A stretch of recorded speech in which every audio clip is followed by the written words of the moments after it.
Hello, everyone. Welcome back to Easy Online English. And today we have a cool video for advanced learners of the English language. This video has 20 advanced English idioms that you can use when you are speaking to natural English speakers. So let's go.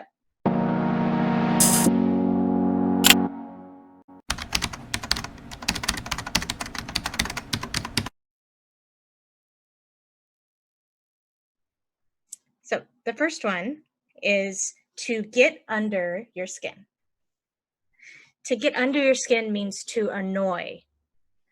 So you could say, he is really starting to get under my skin. He is really starting to get under my skin. This means that he is really annoying me. So what he is doing is annoying me. Okay, the next one is to give someone the cold shoulder. To give someone the cold shoulder means that you ignore them. So imagine that somebody wants to talk to you. You kind of turn. You're giving them your cold shoulder. You're not speaking with them. So, for example, you could say, she won't talk to me. She's giving me the cold shoulder right now. She won't talk to me. She's giving me the cold shoulder right now. The next one is hold your horses. Hold your horses is just another way to say, wait. Just wait a minute. So, in an example sentence, you can say, hold your horses. We're leaving in just a minute. Hold your horses. We're leaving in just a minute. The next one is, I heard it straight from the horse's mouth. I heard it straight from the horse's mouth means I heard it directly from the source. So whatever gossip or whatever statement was said, it means that you heard it directly from the person who said it. You didn't hear it from somebody else. So, for example, I heard it straight from the horse's mouth that John was quitting. I heard it straight from the horse's mouth that John was quitting. This means that John told you he was quitting. The next one is don't put all of your eggs in one basket. Don't put all of your eggs in one basket. This means don't rely on just one thing. So if you imagine a basket and all of your eggs are in this basket, if you drop the basket, you don't have any eggs anymore. So this means don't rely just on one thing. You often hear it when people are talking about investments or money. So, for example, you could say, she's interested in investing, and I told her, don't put all your eggs in one basket. She's interested in investing, and I told her not to put all of her eggs in one basket. The next one is to make a mountain out of a molehill. So a mole is a small rodent or rat-like creature, lives underground. So if you are making a mountain out of a molehill, it means you are exaggerating something. So, for example, it's really not that big of a deal. You're making a mountain out of a molehill. It's really not that big of a deal. You're making a mountain out of a molehill. This one is to spill the tea. To spill the tea means to gossip. So imagine some women sitting at a table, sharing tea and gossiping. If they spill the tea, it means they're sharing some very good gossip with each other. So in a sentence, it can sound like this. I hoped she would spill the tea about her new relationship. I hoped she would spill the tea about her new relationship. The next one is to get a rain check. To get a rain check means that you get an offer or a deal that will be accepted later. And this very often is used for sales at stores. So if you want an item and they don't have the item, but you still want this sale, you can ask for a rain check. They will give you a rain check. You can come back later and receive the same deal on the item. So in a sentence, it could sound like this. Can I get a rain check? I want this deal, but you're sold out. Can I get a rain check? I want this deal, but you're sold out. The next one is rise and shine. Rise and shine is an idiom or expression that means to wake up or get ready for the day. Usually it's something that people say along with good morning.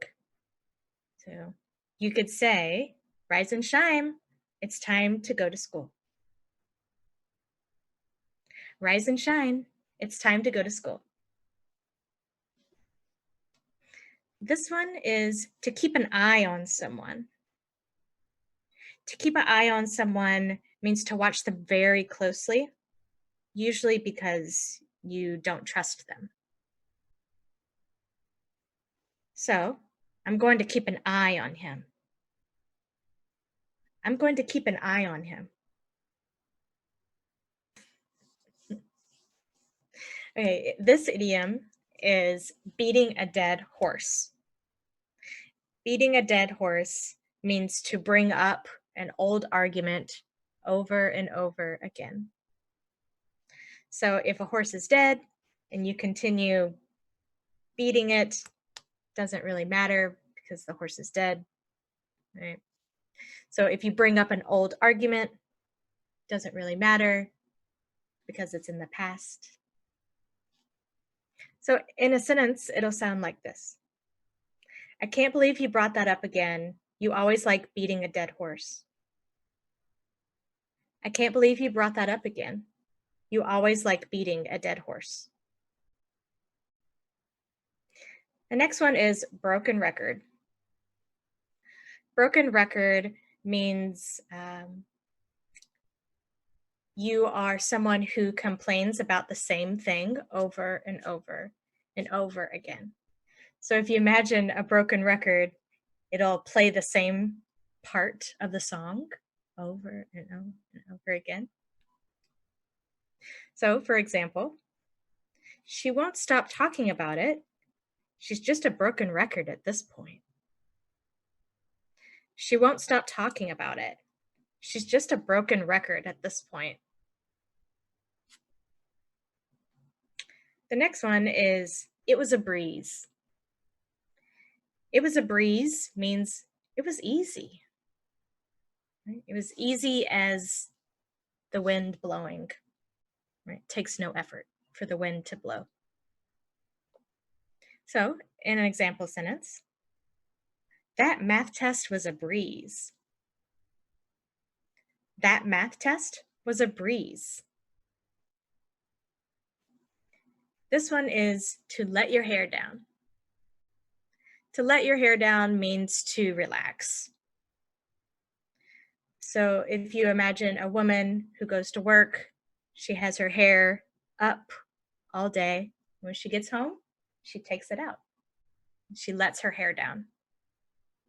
This means that she's ready to relax. So in an example sentence, you need to learn to let your hair down. You need to learn to let your hair down. Next one is to play devil's advocate. To play devil's advocate means that you like to present the opposite side of the argument. So somebody is discussing something and you are presenting the opposite side of the argument like the devil did with God, right? So you don't have to believe the argument, but you're playing devil's advocate. So in an example sentence, stop playing devil's advocate and support me for 1 minute.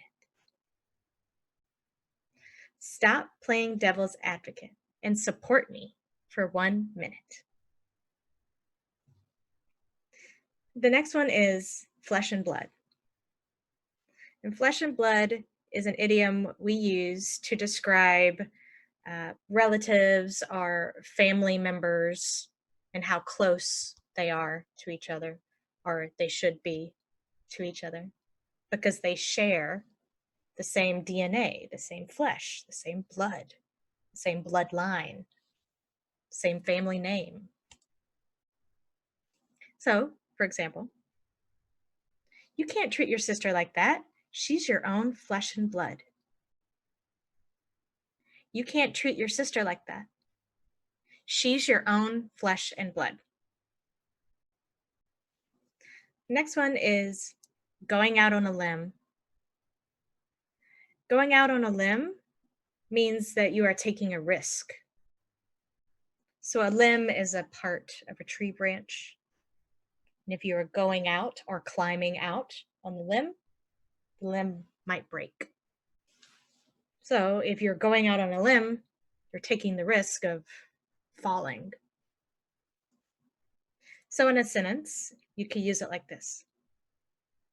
I'm going out on a limb here and saying that you don't really like her.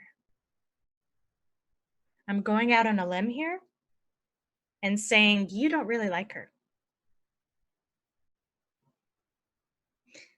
The next one is to let the cat out of the bag. To let the cat out of the bag means that you share a secret. It could be with someone or a group of people. So in an example sentence, you could say, I told her not to tell, but she let the cat out of the bag. Somehow, I don't know, this is a very surprising thing. So there's a cat in the bag and you let it out, and here's the cat.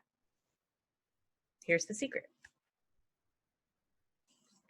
The next one is to race against the clock. To race against the clock means that you have a deadline and you need to do it very quickly, or you need to complete your project or whatever you're doing very quickly. So, in an example sentence, we aren't finished with the project and we have to race against the clock now.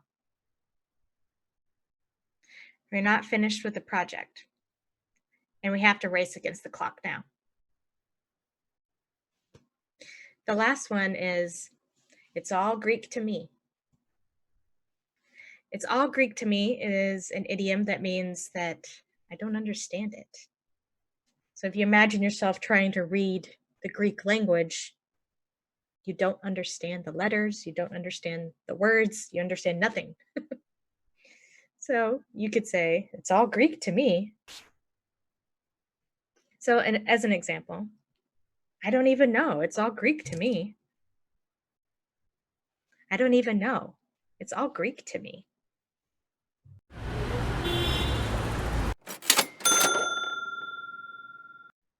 Thank you everyone again for watching another one of our videos here. And we want to know, what is your favorite idiom in your language? Write it down here in the comments and explain it to us. Share your language with us. Also, if you haven't yet, please subscribe and like our video. We'd love to know that you're here watching with us. And also, don't forget to check out this video here and learn some more English with us. See you later.